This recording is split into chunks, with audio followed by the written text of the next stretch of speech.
একটি পরিবার সম্পর্কে আপনার ধারণা পেতে অনেক সময় অনেক কষ্ট হয়ে যায় এবং আপনি খুব সহজে বুঝতে পারেন না। তবে আজকে আমি আপনাদেরকে কিছু কথা বলবো বা কিছু ধরন আ বোঝানোর চেষ্টা করব, যে ধরনগুলো বা যে বিষয়গুলো আপনি দেখলেই বুঝতে পারবেন যে এই পরিবারটি আসলে আত্মসম্মান বোধসম্পন্ন কিনা, সেটা আপনি খুব সহজেই বুঝতে পারবেন।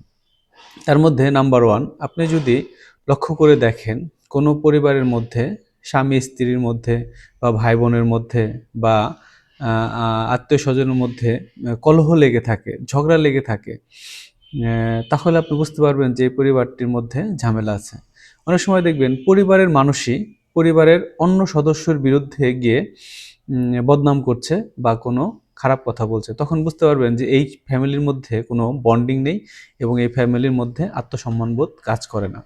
এছাড়াও আপনি কোনো একটা পরিবারে যখন আপনি প্রবেশ করবেন বা যাবেন, সেখানকার ছোট বাচ্চাদেরকে আপনি লক্ষ্য করে দেখবেন যে সেই বাচ্চাগুলো আপনাকে আদাব, সালাম বা নমস্কার যে ধর্মের হোক সেগুলো দিচ্ছে কিনা। যদি কোনো পরিবারের ছোট বাচ্চারা আপনাকে আদাব সালাম দেয়, তাহলে বুঝে নেবেন যে এই পরিবারের শিক্ষা, নীতি, আদর্শ সবকিছু ঠিক রয়েছে এবং এই পরিবারের মধ্যে একটা আত্মসম্মান বোধ আছে এবং এই পরিবারটা সুস্থ।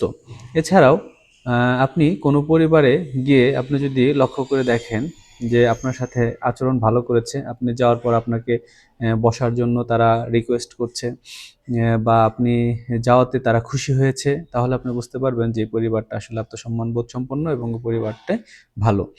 তারপর আপনি আরেকটা বিষয় লক্ষ্য করবেন যে কোনো পরিবারে আপনি যখন প্রবেশ করবেন, তখন তারা আপনাকে অ্যা ম্যা তাদের সাধ্যমতো আপনাকে আপ্যায়ন করার চেষ্টা করবে। আপনি যদি লক্ষ্য করে দেখতে পারেন যে আসলে আপনাকে তারা তাদের সাধ্যমতো আপ্যায়ন করার চেষ্টা করছে, তাহলে আপনি বুঝতে পারবেন যে এই পরিবারটি অবশ্যই ভালো এবং তারা আত্মসম্মান বোধ সম্পন্ন এবং তারা মানুষের সাথে মিশতে জানে এবং তারা সামাজিক। কোনো পরিবারের মধ্যে আপনি লক্ষ্য করে দেখবেন যে কোনো একটা পরিবারে যখন আপনি প্রবেশ করবেন, প্রবেশ করার পর আপনি যদি লক্ষ্য করে দেখতে পারেন যে পরিবারের ঘর দ মানে ঘরের মধ্যে প্রবেশ করলে বোঝা যায় না, আসবাবপত্র থাকে বা বিছানাপত্র থাকে বা অন্যান্য জিনিসপত্র থাকে। এগুলো যদি আপনি লক্ষ্য করেন যে অগোছালো, এলোমেলো অবস্থায় পড়ে আছে, তাহলে আপনি বুঝতে পারবেন যে এই পরিবারের মধ্যে কোনো বন্ডিং নেই বা এই পরিবারের কোনো শাসন ব্যবস্থা নেই। সবকিছু যে যার মতো এলোমেলো করে অপরিষ্কার অপরিচ্ছন্ন করে রেখেছে, তাহলে বুঝতে পারবেন যে এই পরিবারটা অস্বাস্থ্যকর, অসামাজিক এবং অসুস্থ পরিবার। যার মধ্যে কোনো শ্রদ্ধাশীলতা নেই, যার মধ্যে কোনো ভ্রাতৃত্ববোধ নেই, যার মধ্যে কোনো রেসপেক্ট নেই। একে অন্যের প্রতি সম্মান নেই বা একে অন্যের কম কমিটমেন্ট রাখে না, একে অন্যের অ্যাডভাইস বা নির্দেশনা মেনে কাজ করে না। তাহলে আপনি ওই পরিবারের সাথে কখনো সম্পর্ক করবেন না। তাহলে আপনি ভালো থাকতে পারবেন। ভালো থাকবেন। সকলের জন্য থাকলো শুভকামনা।